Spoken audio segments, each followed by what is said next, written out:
Y bueno, con el pasar de los años, Durham es ya parte de mí.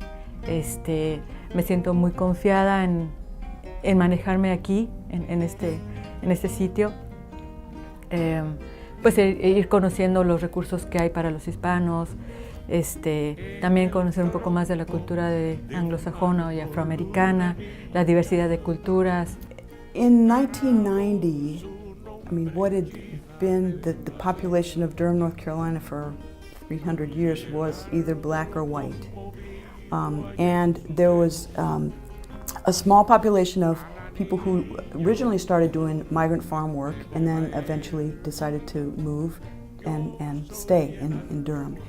They came to Catholic Charities where I was working and were asking us about things like, how do you apply for school? Where can I get my health care?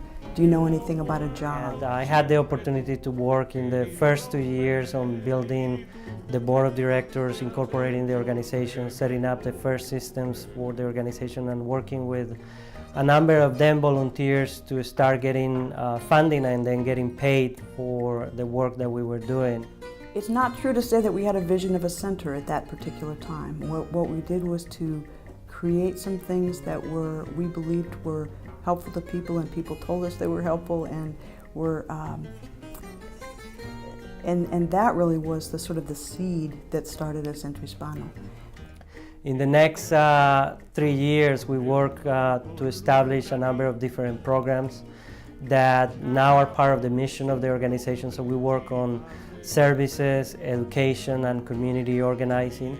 And we were able to build the first programs for the organization, the women's group, the youth group, the English classes, the legal assistance programs that still exist in the organization. And so I still remember to this day this story this woman told me where she said, I came from Mexico, and in my home in Mexico we didn't have running water, we didn't have an indoor toilet, but I lived in a vital neighborhood and people stopped by all the time at my house.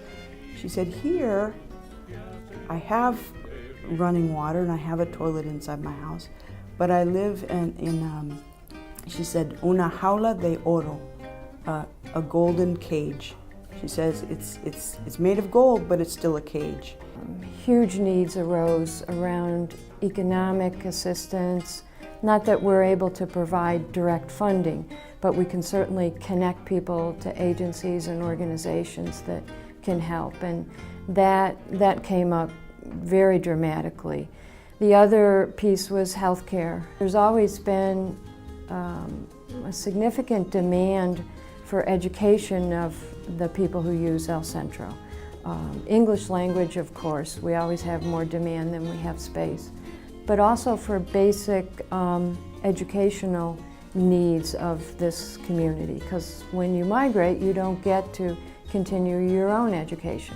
Venía nada más como llenar una aplicación o un intérprete o así, nada más venía yo a buscar servicio nada más o ayuda. Pero ya después salí embarazada de mi segunda niña, y entonces ya fue que Pilar aquí presente estaba dando clases de pesa o nutrición, y entonces a mí me gustaba, yo quería estar en forma, yo no quería estar gorda, entonces fue que seguí, y estando en ese programa fue cuando Julio salió con el tema de ser promotora de salud de VIH. Tenemos un programa de prevención de enfermedad de transmisión sexual y VIH, y también tenemos un programa de prevención de cáncer de seno, y también estamos trabajando con un programa de nutrición y ejercicio para prevenir el sobrepeso en la comunidad. I think the core, and many people who work at El Centro would probably agree, is the walk-in service, and I believe that has been present since the beginning, certainly before my involvement, where really anyone, you don't have to be Latino, you don't have to be Spanish speaking, can walk in the door and say, what do I do about really anything? Y nos toca hablar con la gente y con la comunidad, informarles de cómo funciona el sistema, que eso lo hacemos por medio de un programa de liderazgo que ahora tenemos.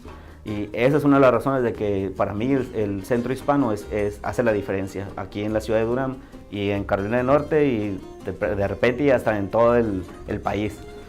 Me ha tocado ir a algunos entrenamientos o conferencias con el programa de salud en la cuestión de VIH, que es algo que me sigue interesando y sigo apoyando siempre como voluntario, aquí en el centro o en cualquier lugar donde trabajen en prevención. Entonces veo el centro, en unos años lo veo más fortalecido, más grande, y no solamente un centro comunitario para la comunidad latina, sino un centro comunitario en general para todas las comunidades, donde se puedan integrar y podamos trabajar todos juntos.